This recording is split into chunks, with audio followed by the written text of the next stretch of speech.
Sup, my name is Ryu for the Yu-Gi-Oh! Council, and this is post-commentary duel between me and Gio. And it's sort of a mirror match. Gio's deck profile is already on the council, so if you want to see that, just ask. He's running more of the Curry Bandit build, but one thing I do have to mention is I draw pretty awful during these games. So that's something also to take into. It's a little bit of luck when you come into the mirror match regardless. And Gio is running 45 cards. Now, during this matchup, I learned a lot of freaking things, and props to Gio for that. Gio's on the Spellgrounds mats. If you don't know what Spellgrounds mat is, that purple one. Here comes the Card Trooper, and he's going to mill the 3. Look at the sack right there. Even Gio will say it. 2 Eclipse Wyverns on the top of his deck is going to allow him to banish out 2 cards, so he gets 5 cards out of his deck. Move over, Curry Bandit. Move over. He is running Curry Bandit, but he's also running Trooper as tech. And it paid off big time for him right there. So he's going to just now attack, and it's going to trigger my Eclipse Wyvern. And even though my deck is a small account, I cannot freaking keep up with the speed that he's going to pump out during this game 1 situation here. Because we're already like a minute in, and he already got 5 cards out of his deck. I only got 1, so kind of sucks. Here comes the Solar Recharge into Minerva.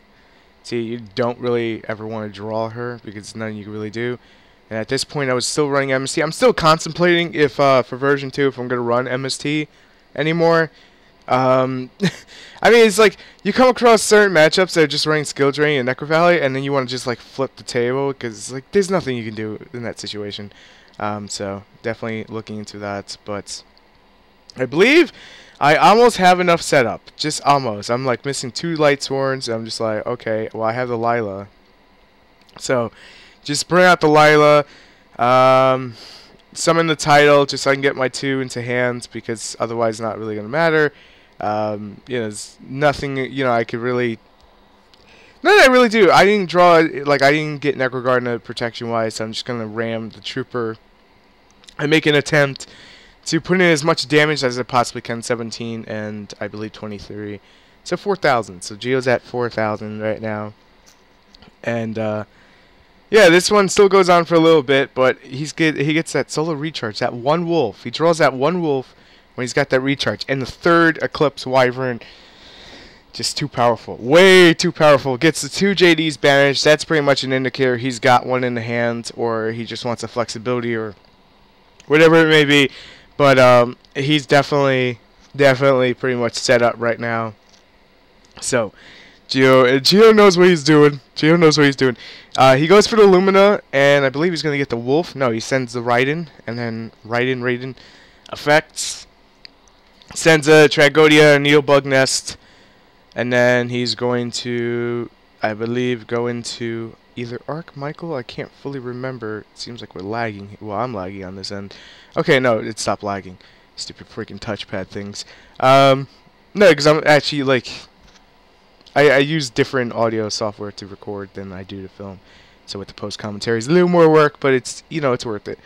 So let's see. Tidal and Lila he has to get over to do really any damage, and he's just going to go, I believe, Black Rose. I'm not fully sure if he goes Black Rose or he goes into yeah, he goes Black Rose. Now, here's a little tidbit for you guys. Something that I saw during the European Nationals. You could actually run Arcanite Magician and basically get rid of all that and keep the level 7 on the board. That's just a thought for you guys. And yes, there is an AC in the room. That's what you're hearing in the back. Gotta keep it nice and cool in here. So, you know, that way we don't die when we're recording. Not to sound that way, it does get really hot. And now he's just going to basically sweep the board with massive monsters. Just ridiculous amounts. Confirms that there's 4 in the graveyard. The camera couldn't get the full thing because I didn't turn the camera the right way, so it's all good. So now I'm picking up my cards. I'm like, drop Gores on the 2600. I'm just using that as a token. I did not bring a token. I didn't think I was even going to drop Gores today, but I dropped Gores. Necro Gardener, take that 3,000. So I've taken, I believe, almost 6,000 damage right there alone. So just nearly game. And now comes the most insatiable part of going against Lightsworn Dragon Ruler. Here comes the Felgrand, and here comes the Drago. Felgrand to me is more threatening than a Dragosack right now, because Dragosack's kind of a little bit easier to get around. Felgrand, you have to basically bait its effect out and then go from there. And Geo's got the coolest tokens. I mean, look at that. Come on. You got the Earth and Waterlords, as tokens, as well as the Wind and Fire. So depending on what he feels like using, look, those are his tokens. Those are Mecha Phantom Beast tokens. That's hilarious. So at this point, I see the Lumina in my hand, and I'm like, I need to bait out the Felgrand regardless, because if I can't bait out Felgrand, I'm going to be in the world of hurt, because I cannot get over anything without baiting it out. And I'm like, maybe he'll, negate the rating off. Nope, allows it to go through. I'm just like, God, this is gonna suck. So I see that I have plenty of Lightsworns in the grave, so I could drop my JD. I'm like, screw it, I'll drop Diablos first. Because right now, what I'm trying to do is I'm trying just to bait out the Felgrand.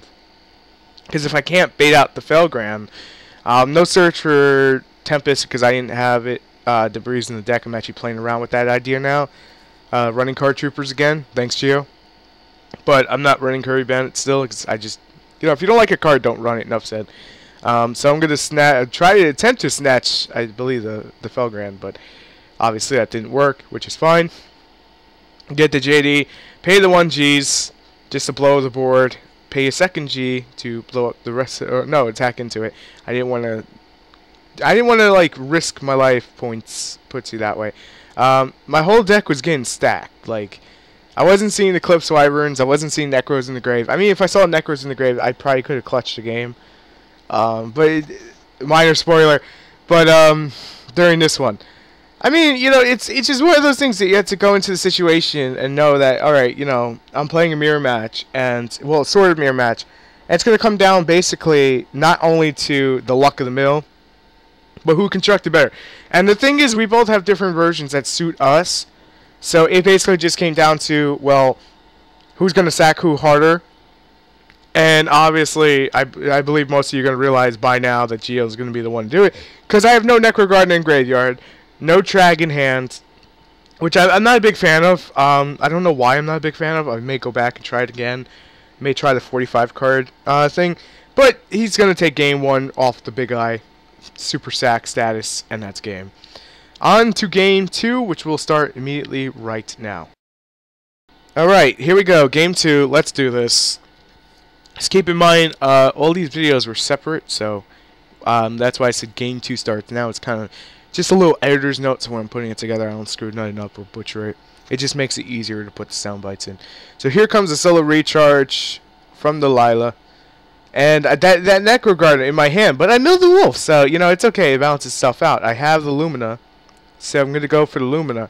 And I know, basically, what this is going to basically come down to is I need to outspeed Geo. My deck count is lower than Geo, but that doesn't mean that it's more consistent or it's going to have a faster milling pace. It kind of just comes down to the luck, and that's something I learned a lot from this duel, and why I'm going to go back and change my build a little bit because of everything I learned from the duel. And that second Wolf, Super Sack, that was me crunching my hands, if anyone's wondering. My hands get a little pain in the ass sometimes, so a little knuckle crunch helps. But I'm sorry if that bothers anyone. But here comes Geo with that freaking JD banished out, 1 in the grave. But the thing to remember when you're playing against this matchup, it's so much more than just freaking JD. You have the Dragon Rulers, you have Diablos, and sometimes you have BLS, which I know Geo's running for a reason. You have all these things to contend with, and then you have the new Lumina play that basically goes Lumina into right into level 7 Synchro, and some of you are going, well, there's not a lot of great level 7 Synchros. Michael, Black Rose, and Arcanite Magician are all threats in their own right. Now, I don't believe neither one of us was playing Arcanite Magician. I went back and I started playing him, and I love him. Like, I honestly gotta love him because he's just so good for taking out 2 things, and he can't be bottomless when he's summoned. So that's something to keep in mind if you guys are running Lightsworn Dragon Ruler. Just a little something for you. But he's gonna go into Exciton Knight, and I kind of just ran into Exciton Knight. It's kind of my own fault. Because I just wanted the mill space, I just wanted the mill. I can't take any damage. He's poking for fun. But it's kind of my own fault. but you know what? It works itself out in this game at least. So it's definitely something that the deck's not super harmed by, but it's not something you want to run into constantly because it can be a little bit annoying. So look at the Necrogarden account in my graveyard. I think it's at 3 right now. So I go Michael, banish. Let's Michael Jackson it up here. There's plenty of Lightsworns. But I'm not going to drop JD because, like I said, there's so much you contend with during this matchup that basically if you overextend and your opponent has an answer to your overextension, you will lose the game. So Geo's going to go for the Card Trooper for the 3. That's what, when it looked like he shows okay, that's what he's saying. That's basically so you guys can understand when I do the post-commentary exactly what he's doing. So at this point, I think he's close to the 4. I know he's got a JD in hand just by him constantly checking the grave. It's kind of a little like giveaway. If you're playing IRL, you can tell if they have a JD in hand. And he's got 1 banish, so it's just all about the setup kind of thing right now. But he's got BLS. And BLS is gonna fuck some shit up, man. He's gonna, I believe, banish out the Michael. He knows I have the Necrogarden, so he doesn't want to contend with it. I believe I take the 4,000 here. I don't regret taking the 4,000 because I have 3 Necros. I'm just trying to reserve them. Because, again, Geo's got that freaking BLS on the board. So I'm going to JD Nuke, drop the Lumina, drop Honest because I don't need Honest right now. Right now, keyword. Go for the Radiant Effects, mill the 2, go into a second Michael. Because at this point I did run 2. I'm playing around with a bunch of things. I don't want to give anything too much away, but I did try dropping it down to 1 just to see, and it does make a difference when you have Arc Michael. You have Arc Knight Magician. Keep saying Arc Michael, but at this point I'm just gonna ram exactly for game, pretty much. Like just get enough damage on board to end the game there, and that's gonna be game 2 taken by me. So game 3, let's do this. Big thanks to Geo for doing this. Anyway, I mean you could see my hand pretty much. It was let's be honest, my hand was pretty ass. Had I gone first, oh wait, nope, never mind. Geo's got that Charge of the Light Brigade, to set off his deck. And I'm just like, I honestly don't think I'm gonna win, but I'm gonna give it my damnedest, my best that I possibly can. I'm saying damnedest, the best I possibly can. I'm just gonna go out like swinging. So, I'm like looking at my hand. I'm going, unless Raiden wants to be nice to me today, it's not going to end really well because, look at the setup Geo's got going right now. It's just nuts. And he can go level Old Chain here, send more Eclipse into the grave, send the Tempest, and the 1 Minerva and try to sack even harder on top of his deck. It's just so many variables that during this matchup. He has all the setup. And at this point I'm just like, well, this is going to be incredibly hard because I have no setup outside of Raiden. And in a mirror match, when your opponent has pretty much the entire setup, that's when you start reevaluating your deck a little bit. And you go, what could have done during deck building to actually alter this outcome, or had it just been terrible luck because the camera was rolling? It's just different things. I'm not mad about it. I'm not salty about it. But it's just kind of one of those times. I did go a little fast on the end phase there, so the Trag is perfectly legal. Just saying. But he's going to snatch the Raiden, and I believe he goes into a synchro. I'm not fully sure. I don't fully remember. I believe this is like 2 days ago from the time of recording. It's Sunday, and I still have to render a large, freaking huge, big freaking coffee time in a little while. Definitely looking forward to it. But the one thing I like going against Geo is because Geo's got a high skill set when it comes to this game. You're talking about someone who's been able to top regionals, locals, and win regionals completely. From not just using one deck, mind you, using multiple different decks. So be scared of Geo. Or how about this? Believe in Geo, like believe in the shield kind of thing WWE does. I know I keep making random references. I'm sorry. But it's kind of one of those things. But look at the Swarm right now. And then you could see the glance of my hand there. And you could pretty much know I cannot combat against this because Geo's got all the setup. And I want to keep one thing in mind here during this video. Not once has he been able to play or has played Curry Bandit. Not once has he played the Soul Charge. They're there to help him utilize the power key cards of his deck. And you'll see that, you know, I guess in future duels if me and Gio go again, which I'm pretty sure we will. But it's just one of those things that if you feel comfortable running it, please do. If you don't feel comfortable running it, please do. You know, it doesn't come down to if someone's not running it. There may be a reason for it. Like with me, I personally don't like paying life points with Lightsworn, so I don't want to play anything like Solemn Warning or Soul Charge. I'm not a big fan of Curry Bandit because it leaves me big, you know, like really defenseless. But for Gio, it always seems to work. So, but Gio's smart in that case where if he's later in the game, he's not going to summon it. If it's early in the game, he's going to summon it. So that's something also to keep in mind there. That's also something maybe you guys can actually pick up on. As I know a lot of you are playing this deck. So during the mirror match, you can learn a lot. Now he's just going to poke. He's not going to go anything serious. I should have put... Okay, I did put the Gores in defense mode. I know one of the games I recently played, I put Gores in attack mode, and I was like, what the hell am I doing? I'm just moving the camera over, guys. You know, no cheating things. Again, Kathy doesn't have any tables, so just be respectful on that. And we can't really record at my place. Just saying, because my place is out of the way of KT, and I haven't had time to travel over to the other locals. Shh, kitty cat. There's a kitty cat came in the recording studio. Quiet, coffee. Go get me coffee. But we haven't had time. We haven't had time to actually get over there to do that. But once we do, and as long as they're cool with it, we will. So there's a place, you know, not too far, but you gotta travel quite a bit, a few miles. But he's just going to, you know, take it out with Scrap Dragon's effects, and he's going to end phase mill 3.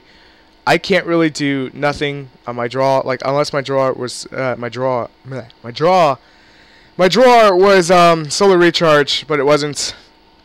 I'm like, maybe I get lucky with Minerva. Nope, no luck with Minerva. Had it been another Lightsworn, I probably would have been good. So at this point, I say screw it. If I'm going out, I'm gonna go out fighting. And you can actually see it. There was 3 Lightsworns there. Minerva let me down. So I say screw it. I attack with the Necrogardener and I commit Sabukin, which is suicide pretty much. You know, for this it's actually pretty funny. But Gio's going to just basically show you how you OTK now by putting almost everything on the board that you possibly can, and it's pretty much going to be game right there. So, ladies and gentlemen, if you enjoyed the video, make sure to like it. If you're new to the channel and you enjoy the content, then make sure to subscribe for more. I don't always lose, but when I lose to sack. I think that's fair to say. I think it's really fair to say. But thanks again.